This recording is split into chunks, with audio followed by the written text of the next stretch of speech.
Folks, this is Book Talk with Corbin. I'm your host, and as always, encourage my listeners, please share these podcasts with other folks. Make sure they like, subscribe, and share those videos. Go to my website, booktalkwithcorbin.com, where you can get other great interviews. The interviews I've done, for example, with Star Parker, David Horowitz, and of course, Dexter Pitts. We have with us today, now, Doctor, you're going to have to help me with your last name, Dr. Richard Cravatt, is that correct? Cravatt, okay. And folks, he's going to talk to us about his ebook, probably one of the most important ebooks I've read in a while.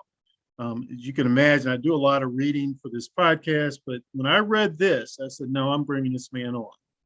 And it's called Jew Hatred Rising, the Perversities of the Campus War Against Israel and the Jews.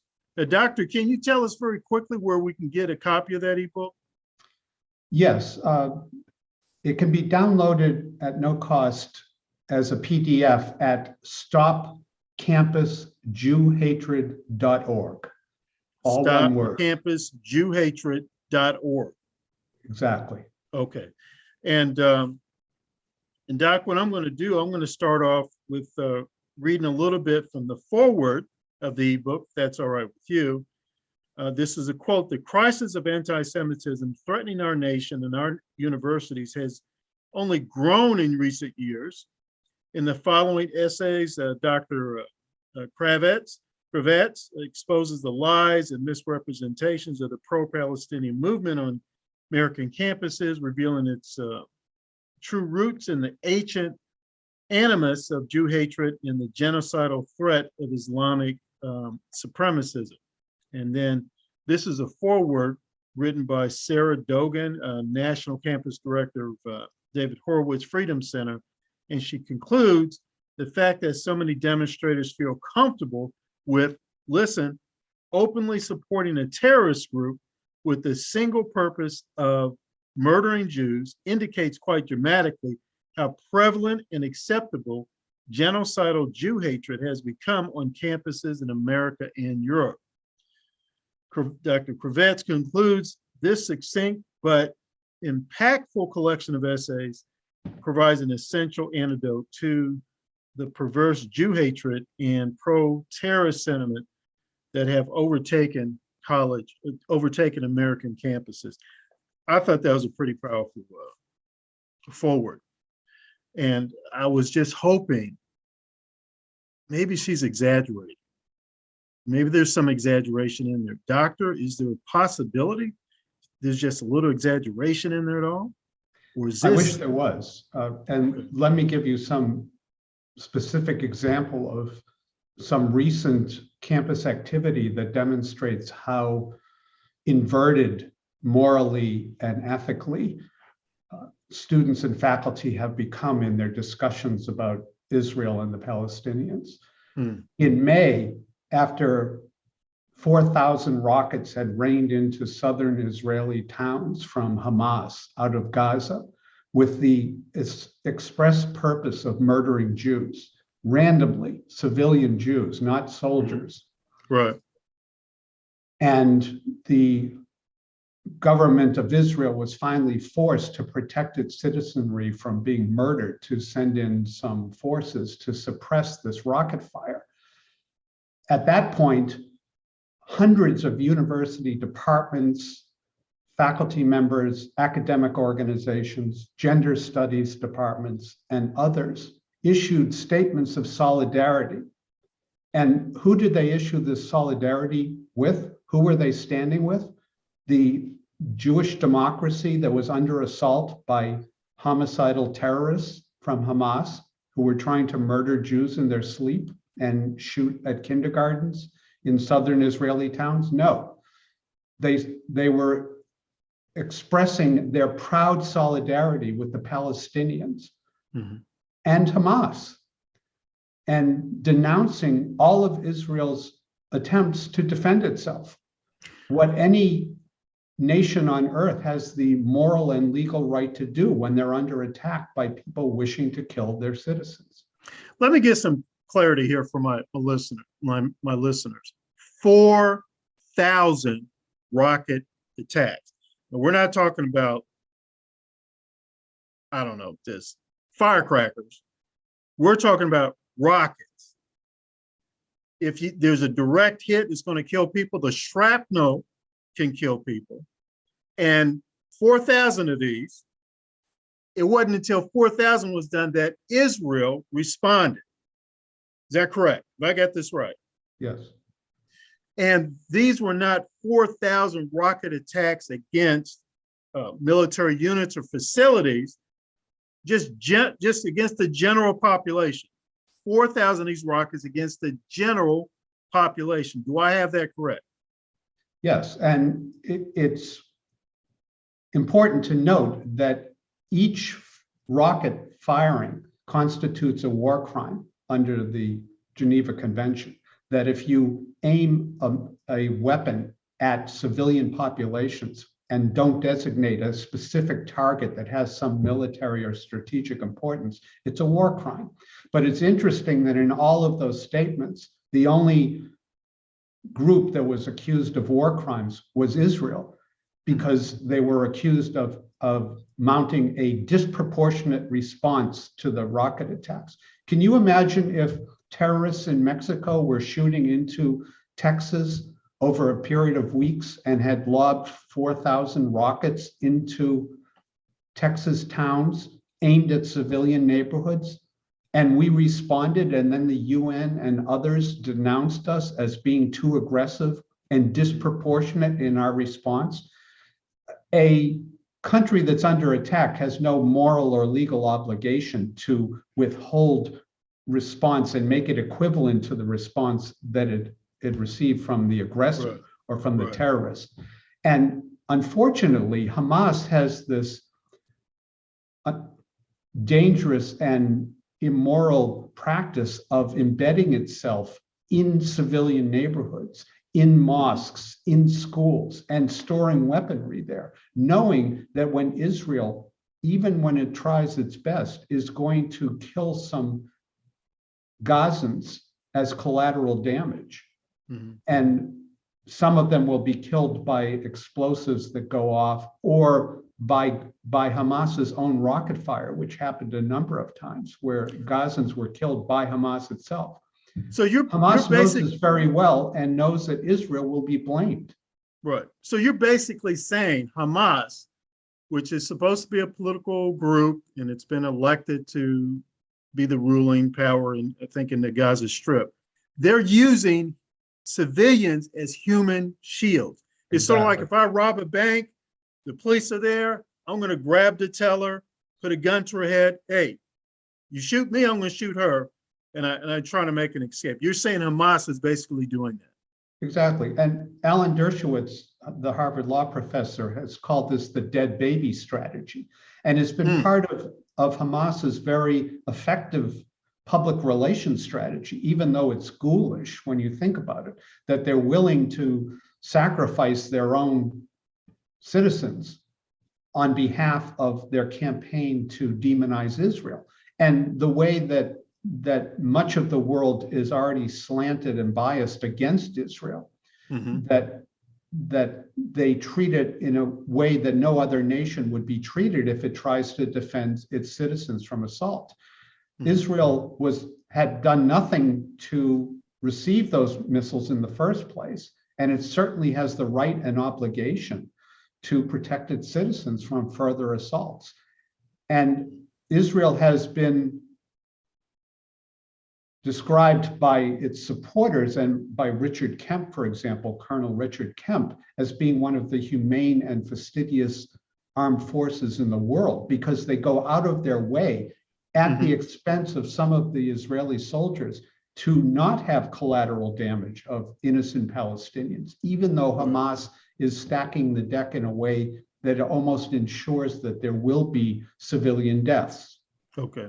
Let me go into asking you 4 questions to help my listeners get some deeper clarification on things.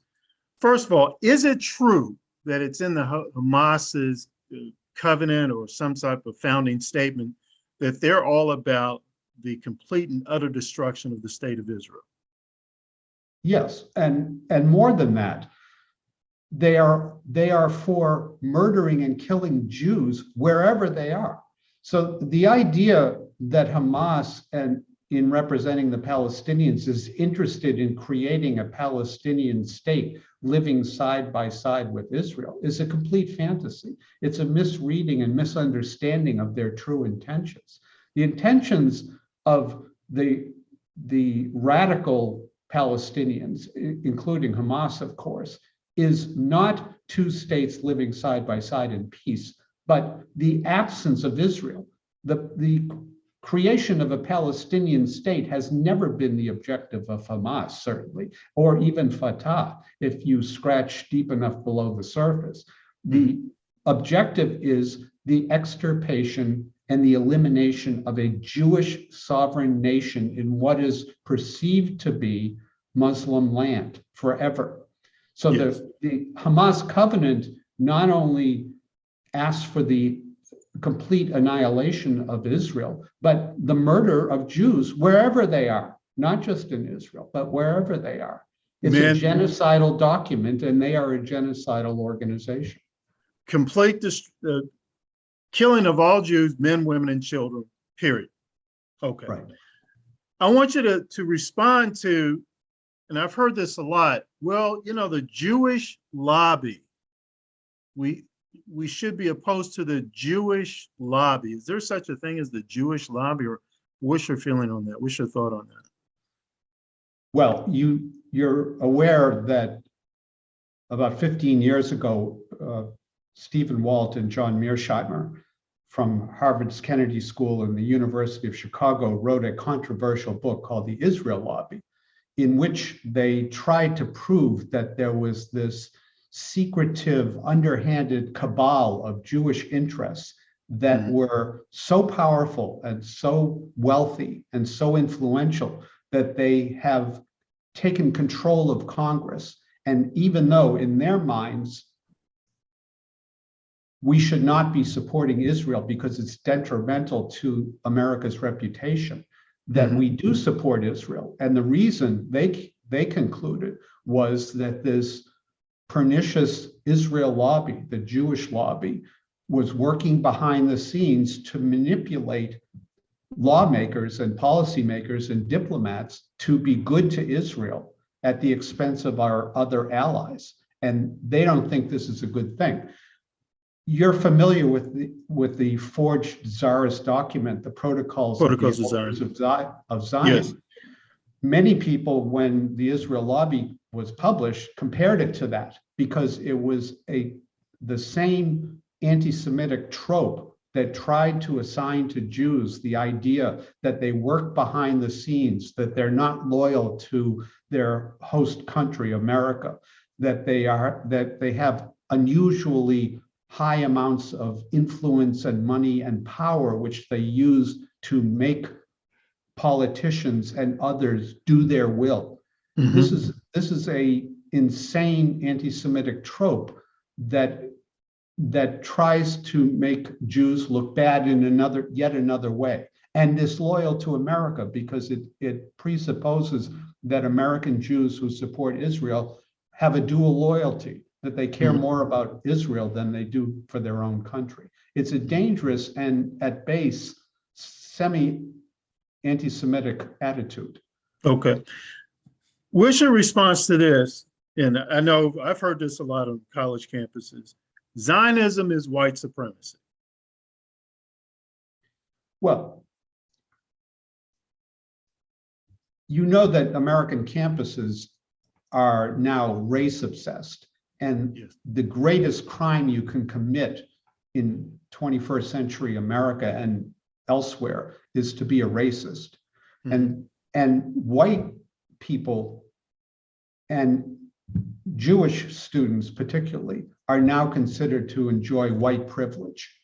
So in the discussion about race, Arabs, Black people, Hispanics, other minorities are considered to be of color, people of color. Jews and white people on campuses, at least, are enjoying white privilege. They are not victims. They don't need the protection that other victim groups on campuses need. Part of the false narrative about Israel has been that it's a racist apartheid state. Mm-hmm. This has started with the UN declaration that Zionism is racism, and campus radicals on university campuses, like Students for Justice in Palestine, promote this narrative that Israel is a racist apartheid regime. And so supporters of Israel, it is said, on campuses are themselves racist.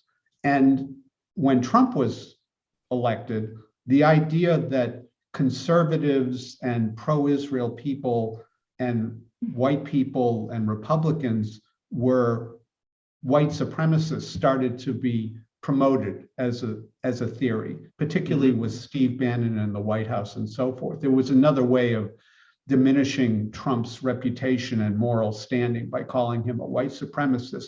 Or after he made those comments at Charlottesville, people said that he was a supporter of neo-Nazis and white supremacists.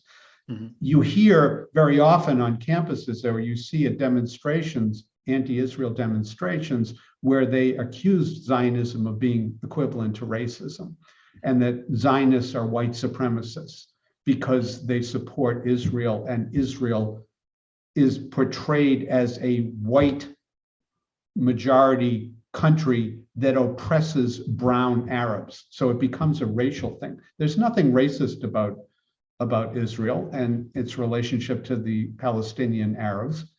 There are Israelis, as you know, who are Black, who are as brown as any Arab, and some who are white because they moved there from Europe.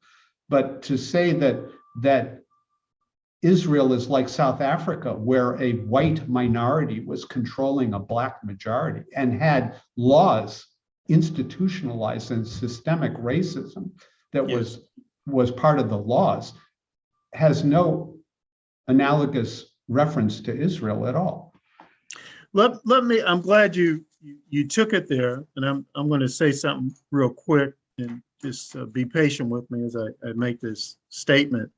I was the co-founder of the Bishop Tutu Refugee Fund back in 1985 in Hartford, Connecticut. This is something I founded with his middle child, Naomi. And as you correctly put out, there was a time, I think the United Nations General Assembly, passed a resolution equating apartheid with Zionism. It's all racist, etc. And at that time, I just sort of accepted it. Oh, okay, yeah, it must be true. The United Nations said it's true, it must be true. Then one day, I don't know what happened. I started just checking things out. It's just like, well, what is this Zionism stuff and things about Israel and all? And I reached the same, basically, make a long story short, reached the same conclusion you did. There is no equation between apartheid and Zionism. There is no equation between the state of Israel and South Africa when it was under racist minority rule. Now, I'm speaking as someone who's part of the whole anti-apartheid solidarity movement in the United States at my college campus, Berea College in Berea, Kentucky. Very, very active in that. The boycotts, the isolation, the divestment. Co-founder of the Bishop Tutu Refugee Fund, went to South Africa as an honorary white stamped on my passport. I was there for 2.5 months. Winnie Mandela, Bishop Tutu, I saw things, interviewed a good many people. But what happened with me, doctor, was I started checking things out for myself. When they talked about Israel and they talked about Zionism, and I said, there is no equation. That's patently absurd. There's just no equation. You're right. You're 100% right. It's there. And so we're going to conclude here because we could talk for a long time about this madness that's happened on these campuses. And that's why it is so important. And speaking to my listeners, you got to get this ebook written by Dr. Richard Cravatt. Jew hatred rising, you got to get it, because it's not an exaggeration, as he said in the beginning. He said, I asked him, is it an exaggeration? Is this? He said, no. Unfortunately, no. And he has it documented here. And this is just one ebook. There are other books you can get, but this is one you definitely need to get. You definitely need to read. And then you need to share with other people. Because speaking as an evangelical Christian, I'm disturbed, very, very disturbed, very, very upset about this anti-Semitism I'm seeing on college campuses. Because eventually, I don't know how you feel about this, doctor, but I think it's going to, like a cancer, it's going to spread from the campus and come more into general society. I mean, what are some of your already points? happened. Elaborate a little bit, please. Well, the danger that I see, there are many people, and there have been over millennia, who don't like Jews for a variety of reasons. Mm-hmm.